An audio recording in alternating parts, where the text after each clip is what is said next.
A Warning to the Curious by M.R. James. Read by Richard Crowest.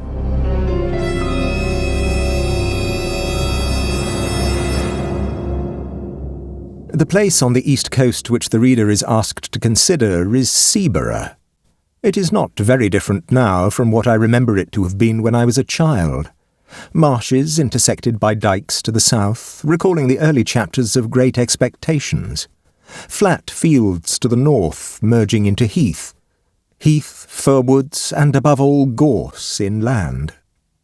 A long seafront and a street, behind that a spacious church of flint with a broad, solid western tower and a peal of 6 bells. How well I remember their sound on a hot Sunday in August as our party went slowly up the white, dusty slope of road towards them, for the church stands at the top of a short, steep incline. They rang with a flat, clacking sort of sound on those hot days, but when the air was softer they were mellower too. The railway ran down to its little terminus farther along the same road. There was a gay white windmill just before you came to the station, and another down near the shingle at the south end of the town, and yet others on higher ground to the north. There were cottages of bright red brick with slate roofs, but why do I encumber you with these commonplace details? The fact is that they come crowding to the point of the pencil when it begins to write of Seaborough. I should like to be sure that I had allowed the right ones to get onto the paper, but I forgot. I have not quite done with the word-painting business yet. Walk away from the sea and the town, pass the station and turn up the road on the right. It is a sandy road, parallel with the railway, and if you follow it, it climbs to somewhat higher ground. On your left, you are now going northward, is heath. On your right, the side towards the sea, is a belt of old firs, wind-beaten, thick at the top, with the slope that old seaside trees have. Seen on the skyline from the train, they would tell you in an instant, if you did not know it, that you were approaching a windy coast.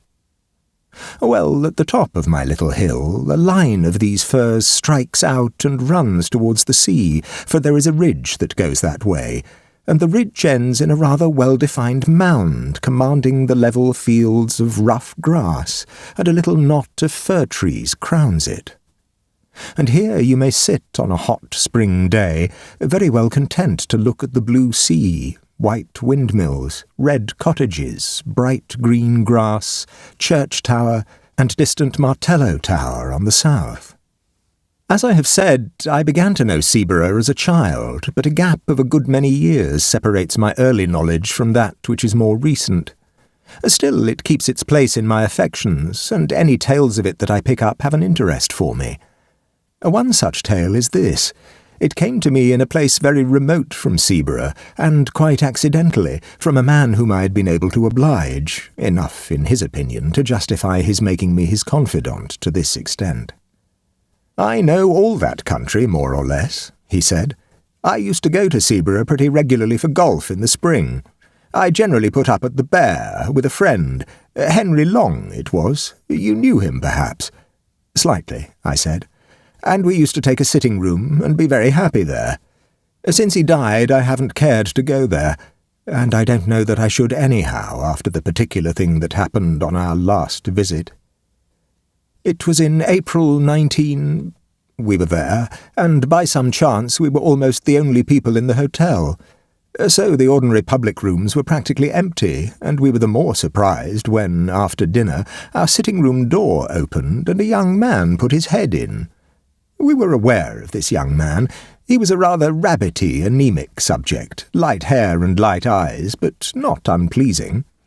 So when he said, 'I beg your pardon, is this a private room?' we did not growl and say, 'Yes, it is,' but Long said, or I did, no matter which, 'Please come in.' 'Oh, may I?' he said, and seemed relieved. Of course, it was obvious that he wanted company, and as he was a reasonable kind of person, not the sort to bestow his whole family history on you, we urged him to make himself at home. 'I dare say you find the other rooms rather bleak,' I said. Yes, he did, but it was really too good of us, and so on. That being got over, he made some pretence of reading a book. Long was playing patience, I was writing. It became plain to me after a few minutes that this visitor of ours was in rather a state of fidgets or nerves, which communicated itself to me, and so I put away my writing and turned to engaging him in talk. After some remarks, which I forget, he became rather confidential. "You'll think it very odd of me," this was the sort of way he began, "but the fact is I've had something of a shock." Well, I recommended a drink of some cheering kind, and we had it. The waiter coming in made an interruption, and I thought our young man seemed very jumpy when the door opened, but after a while he got back to his woes again. There was nobody he knew in the place, and he did happen to know who we both were. It turned out there was some common acquaintance in town, and really he did want a word of advice, if we didn't mind.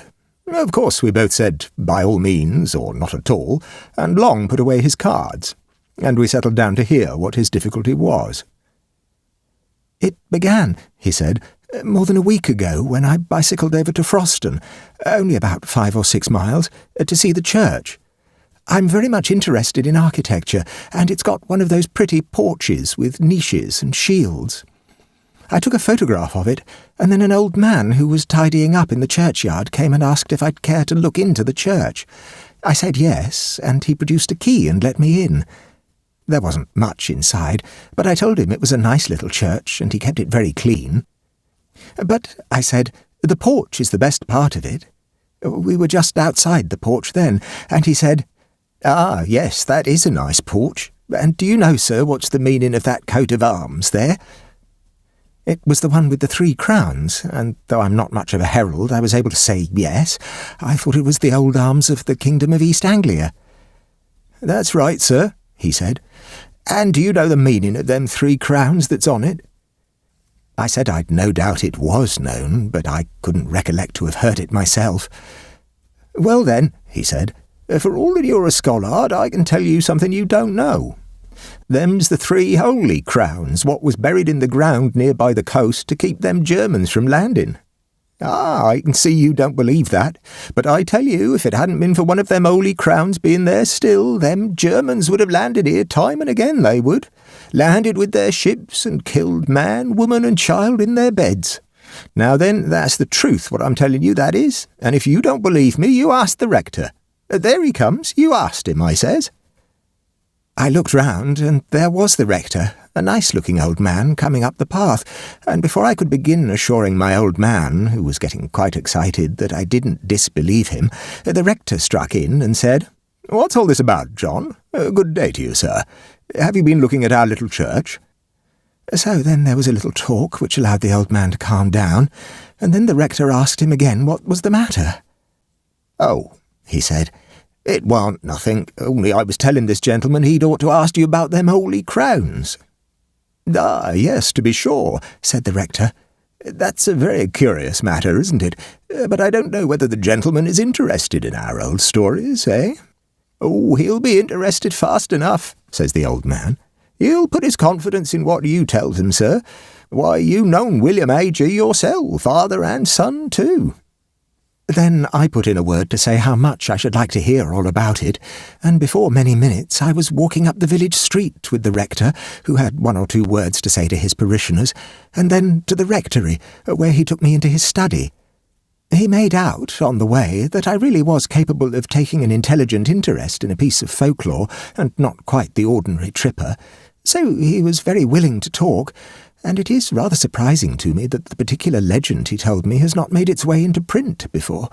His account of it was this. "There has always been a belief in these parts in the 3 holy crowns. The old people say they were buried in different places near the coast to keep off the Danes, or the French, or the Germans, and they say that one of the 3 was dug up a long time ago, and another has disappeared by the encroaching of the sea, and one's still left doing its work, keeping off invaders. Well now, if you have read the ordinary guides and histories of this county, you will remember perhaps that in 1687 a crown, which was said to be the crown of Redwald, King of the East Angles, was dug up at Rendlesham, and, alas, alas, melted down before it was even properly described or drawn. Well, Rendlesham isn't on the coast, but it isn't so very far inland, and it's on a very important line of access. And I believe that is the crown which the people mean when they say that one has been dug up. Then on the south, you don't want me to tell you where there was a Saxon royal palace, which is now under the sea, eh?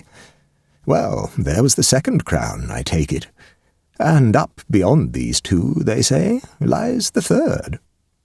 Do they say where it is? Of course, I asked. He said, yes, indeed they do, but they don't tell. And his manner did not encourage me to put the obvious question. Instead of that, I waited a moment and said, what did the old man mean when he said you knew William Ager, as if that had something to do with the crowns? To be sure, he said. Now that's another curious story. These Agers, it's a very old name in these parts, but I can't find that they were ever people of quality or big owners. These Agers say, or said, that their branch of the family were the guardians of the last crown. A certain old Nathaniel Ager was the first one I knew. I was born and brought up quite near here, and he, I believe, camped out at the place during the whole of the War of 1870. William, his son, did the same, I know, during the South African War. And young William, his son, who has only died fairly recently, took lodgings at the cottage nearest the spot, and I've no doubt hastened his end, for he was a consumptive by exposure and night watching. And he was the last of that branch. It was a dreadful grief to him to think that he was the last, but he could do nothing. The only relations at all near to him were in the colonies. I wrote letters for him to them, imploring them to come over on business very important to the family, but there has been no answer. So the last of the Holy Crowns, if it's there, has no guardian now. That was what the rector told me, and you can fancy how interesting I found it. The only thing I could think of when I left him was how to hit upon the spot where the crown was supposed to be. I wish I'd left it alone. But there was a sort of fate in it, for as I bicycled back past the churchyard wall, my eye caught on a fairly new gravestone, and on it was the name of William Ager. Of course, I got off and read it. It said, of this parish, died at Seaburgh, aged 28. There it was, you see. A little judicious questioning in the right place, and I should at least find the cottage nearest the spot. Only I didn't quite know what was the right place to begin my questioning at. Again, there was fate. It took me to the curiosity shop down that way, you know, and I turned over some old books, and, if you please, one was a prayer book of 1740-odd, in a rather handsome binding. I'll just go and get it. It's in my room. He left us in a state of some surprise, but we had hardly time to exchange any remarks when he was back, panting, and handed us the book, opened at the flyleaf, on which was, in a straggly hand, Nathaniel Ager is my name, and England is my nation. Seaburgh is my dwelling place, and Christ is my salvation. When I am dead and in my grave, and all my bones are rotten, I hope the Lord will think on me when I am quite forgotten.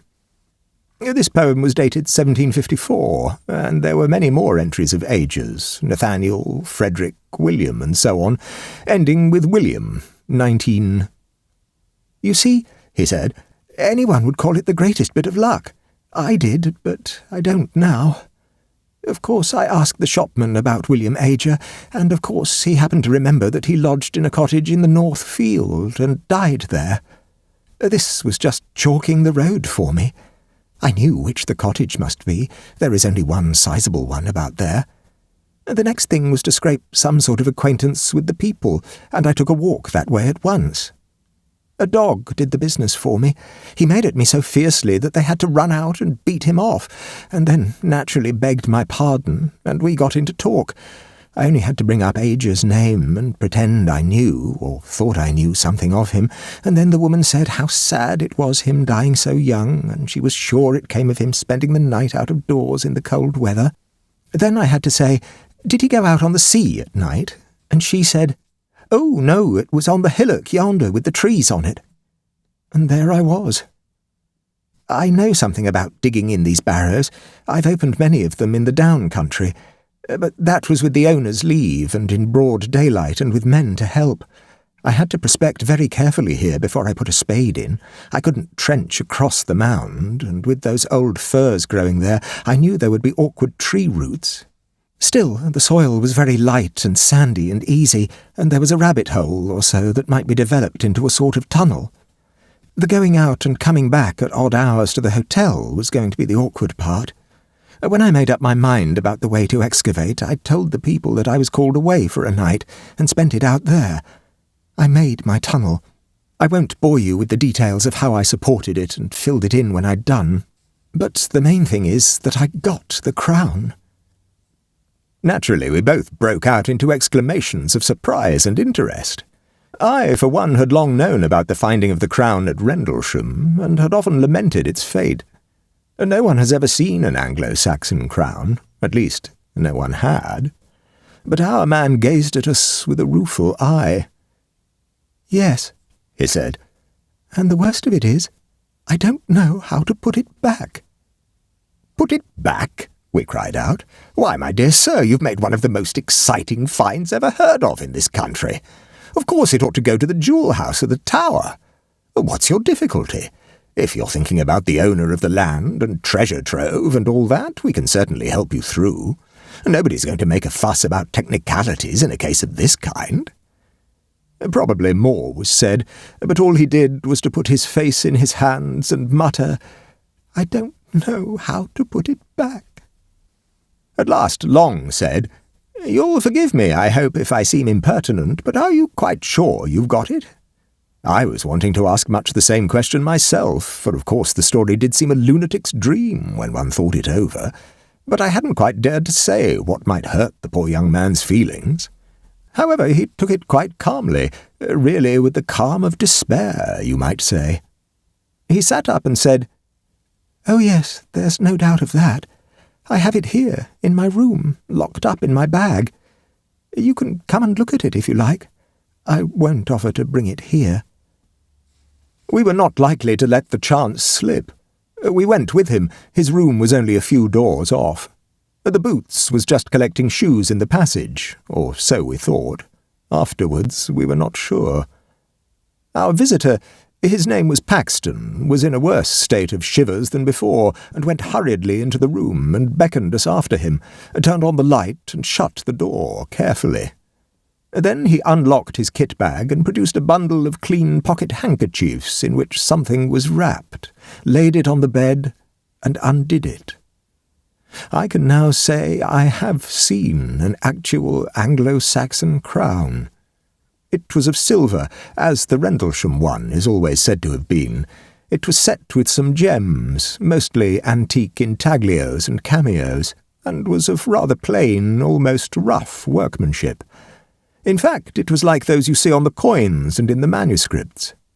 I found no reason to think it was later than the 9th century. I was intensely interested, of course, and I wanted to turn it over in my hands, but Paxton prevented me. "Don't you touch it," he said. "I'll do that." And with a sigh that was, I declare to you, dreadful to hear, he took it up and turned it about so that we could see every part of it. "Seen enough?" he said at last, and we nodded. He wrapped it up and locked it in his bag and stood looking at us dumbly. "Come back to our room," Long said, "and tell us what the trouble is." He thanked us and said, "Will you go first and see if the coast is clear?"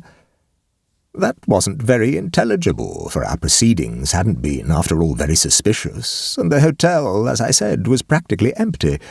However, we were beginning to have inklings of, we didn't know what, and anyhow, nerves are infectious. So we did go, first peering out as we opened the door, and fancying, I found we both had the fancy, that a shadow, or more than a shadow, but it made no sound, passed from before us to one side as we came out into the passage. "It's all right," we whispered to Paxton. Whispering seemed the proper tone, and we went, with him between us, back to our sitting-room. I was preparing, when we got there, to be ecstatic about the unique interest of what we had seen, But when I looked at Paxton, I saw that would be terribly out of place, and I left it to him to begin. "What is to be done?" was his opening. Long thought it right, as he explained to me afterwards, to be obtuse, and said, "Why not find out who the owner of the land is, and inform—" "Oh, no, no," Paxton broke in impatiently. "I beg your pardon. You've been very kind, but don't you see it's got to go back? And I daren't be there at night, and daytime's impossible. Perhaps, though, you don't see. Well, then, the truth is that I've never been alone since I touched it." I was beginning some fairly stupid comment, but Long caught my eye, and I stopped. Long said, "I think I do see, perhaps, but wouldn't it be a relief to tell us a little more clearly what the situation is?" Then it all came out. Paxton looked over his shoulder and beckoned to us to come nearer to him, and began speaking in a low voice. We listened most intently, of course, and compared notes afterwards, and I wrote down our version, so I am confident I have what he told us almost word for word.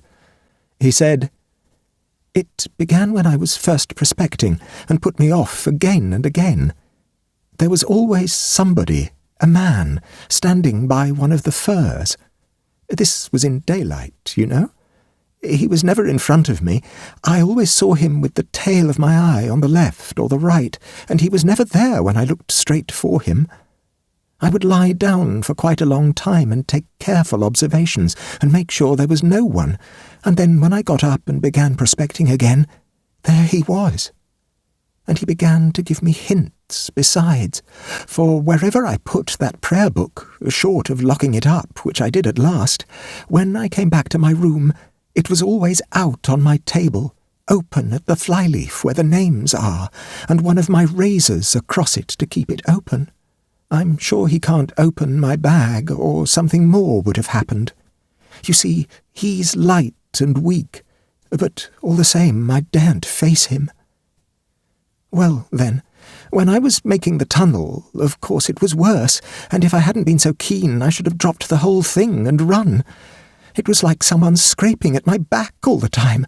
I thought for a long time it was only soil dropping on me, but as I got nearer the crown, it was unmistakable. And when I actually laid it bare and got my fingers into the ring of it and pulled it out, there came a sort of cry behind me. Oh, I can't tell you how desolate it was, and horribly threatening too. It spoiled all my pleasure in my find, cut it off that moment. And if I hadn't been the wretched fool I am, I should have put the thing back and left it. But I didn't. The rest of the time was just awful. I had hours to get through before I could decently come back to the hotel. First, I spent time filling up my tunnel and covering my tracks, and all the while he was there, trying to thwart me. Sometimes, you know, you see him, and sometimes you don't, just as he pleases, I think. He's there, but he has some power over your eyes. Well, I wasn't off the spot very long before sunrise, and then I had to get to the junction for Seaborough and take a train back. And though it was daylight fairly soon, I don't know if that made it much better. There were always hedges or gorse bushes or park fences along the road, some sort of cover, I mean, and I was never easy for a second. And then when I began to meet people going to work, they always looked behind me very strangely. It might have been that they were surprised at seeing anyone so early, but I didn't think it was only that, and I don't now. They didn't look exactly at me. And the porter at the train was like that too, and the guard held open the door after I'd got into the carriage, just as he would if there was somebody else coming, you know? Oh, you may be very sure it isn't my fancy, he said with a dull sort of laugh. Then he went on, and even if I do get it put back, he won't forgive me, I can tell that. And I was so happy a fortnight ago. He dropped into a chair, and I believe he began to cry. We didn't know what to say, but we felt we must come to the rescue somehow, and so, it really seemed the only thing, we said if he was so set on putting the crown back in its place, we would help him. and I must say that after what we had heard it did seem the right thing.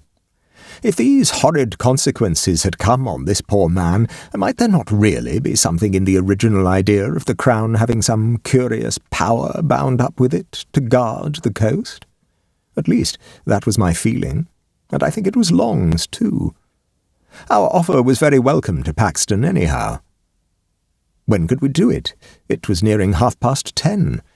Could we contrive to make a late walk plausible to the hotel people that very night? We looked out of the window. There was a brilliant full moon, the Paschal moon. Long undertook to tackle the boots and propitiate him. He was to say that we should not be much over the hour, and if we did find it so pleasant that we stopped out a bit longer, we would see that he didn't lose by sitting up.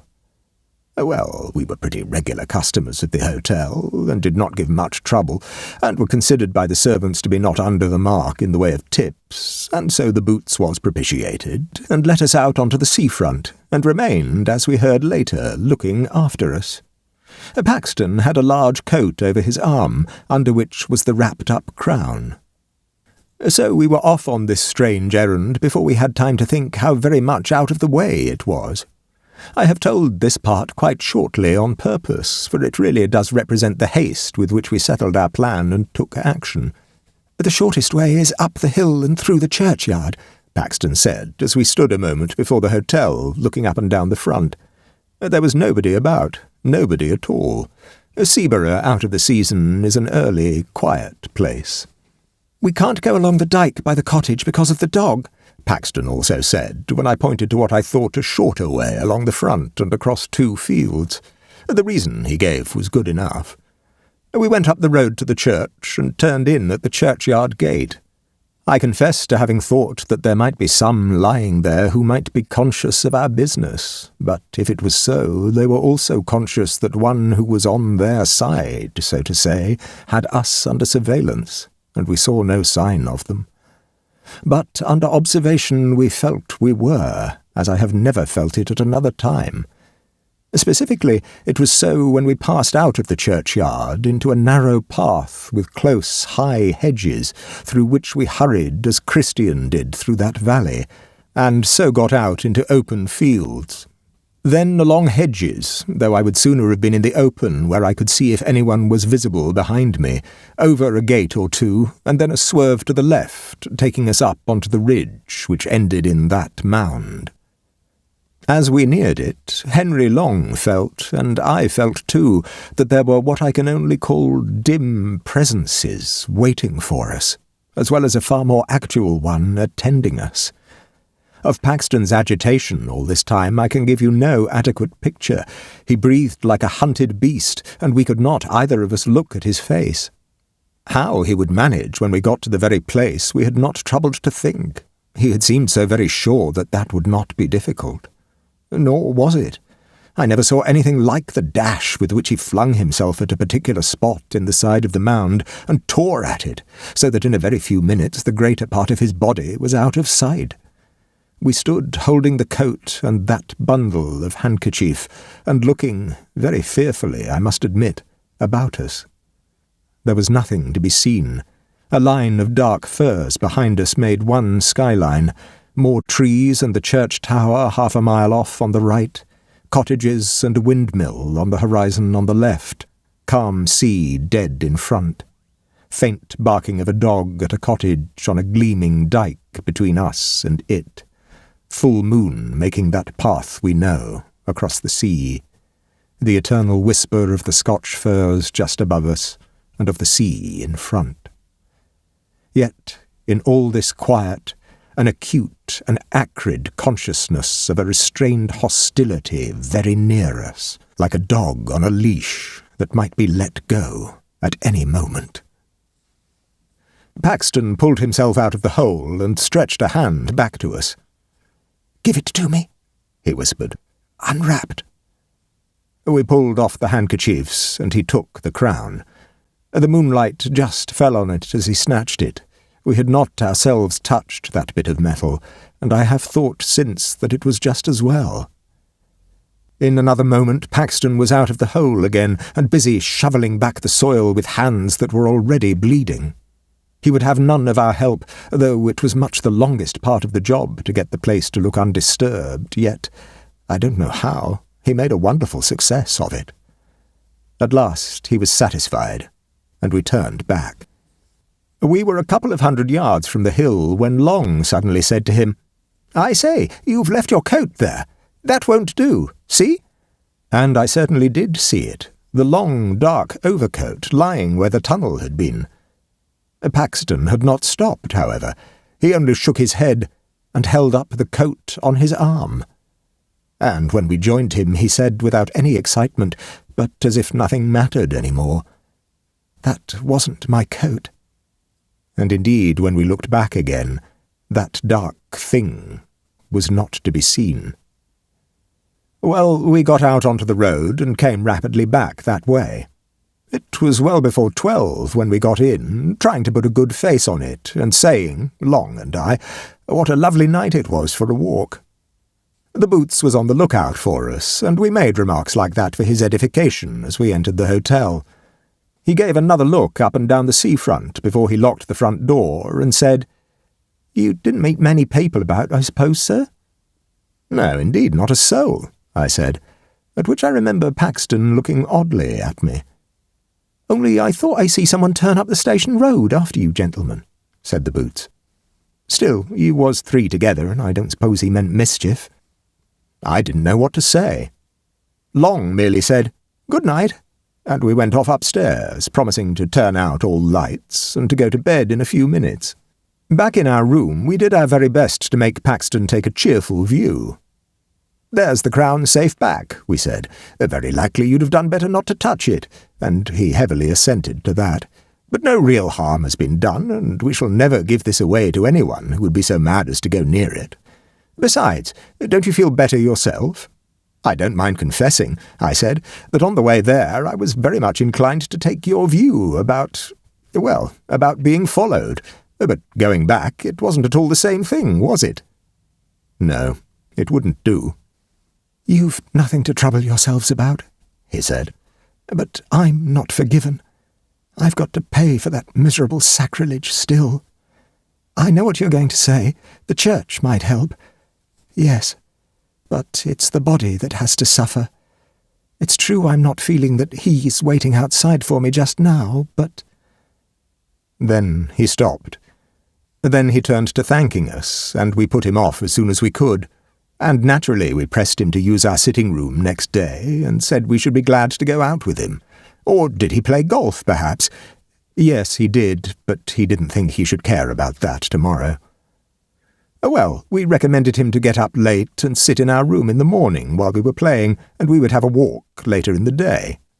He was very submissive and piano about it all, ready to do just what we thought best, but clearly quite certain in his own mind that what was coming could not be averted or palliated. You'll wonder why we didn't insist on accompanying him to his home and seeing him safe into the care of brothers or someone.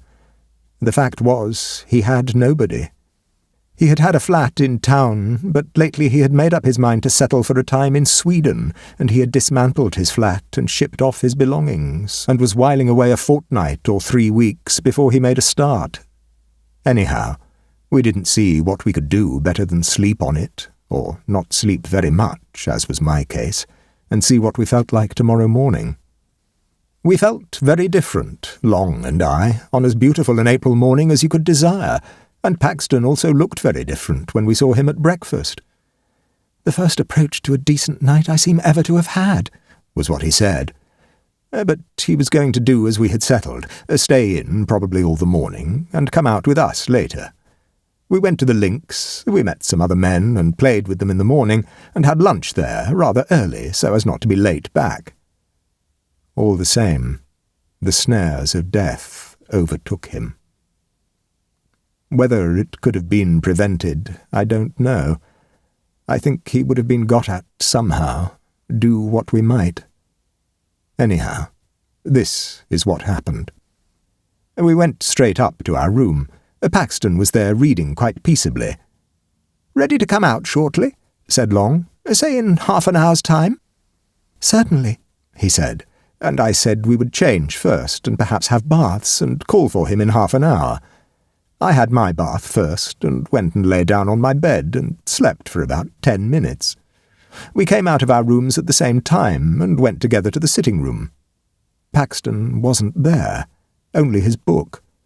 A servant came out and said, "Why, I thought you gentlemen was gone out already, and so did the other gentleman.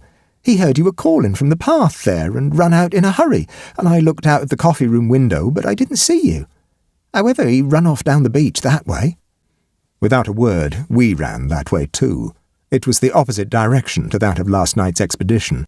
It wasn't quite 4 o'clock, and the day was fair, though not so fair as it had been, so that was really no reason, you'd say, for anxiety. With people about, surely a man couldn't come to much harm. But something in our look as we ran out must have struck the servant, for she came out on the steps and pointed and said, "Yes, that's the way he went." We ran on as far as the top of the shingle bank, and there pulled up. There was a choice of ways, past the houses on the seafront, or along the sand at the bottom of the beach, which, the tide being now out, was fairly broad. Or, of course, we might keep going along the shingle between these two tracks, and have some view of both of them, only that was heavy going. We chose the sand, for that was the loneliest, and someone might come to harm there without being seen from the public path. Long said he saw Paxton some distance ahead, running and waving his stick as if he wanted to signal to people who were on ahead of him. I couldn't be sure. One of these sea mists was coming up very quickly from the south. There was someone, that's all I could say. And there were tracks on the sand as of someone running who wore shoes, and there were other tracks made before those, for the shoes sometimes trod in them and interfered with them, of someone not in shoes. Of course, it's only my word you've got to take for all this. Long's dead. We'd no time or means to make sketches or take casts, and the next tide washed everything away. All we could do was to notice these marks as we hurried on. But there they were, over and over again, and we had no doubt whatever that what we saw was the track of a bare foot, and one that showed more bones than flesh. The notion of Paxton running after anything like this, and supposing it to be the friends he was looking for, was very dreadful to us. You can guess what we fancied, how the thing he was following might stop suddenly and turn round on him, and what sort of face it would show, half seen at first in the mist, which all the while was getting thicker and thicker. And as I ran on wondering how the poor wretch could have been lured into mistaking that other thing for us, I remembered him saying, "He has some power over your eyes." And then I wondered what the end would be, for I had no hope now that the end could be averted, and, well, there is no need to tell all the dismal and horrid thoughts that flitted through my head as we ran on into the mist. It was uncanny, too, that the sun should still be bright in the sky, and we could see nothing. We could only tell that we were now past the houses and had reached that gap there is between them and the old Martello Tower.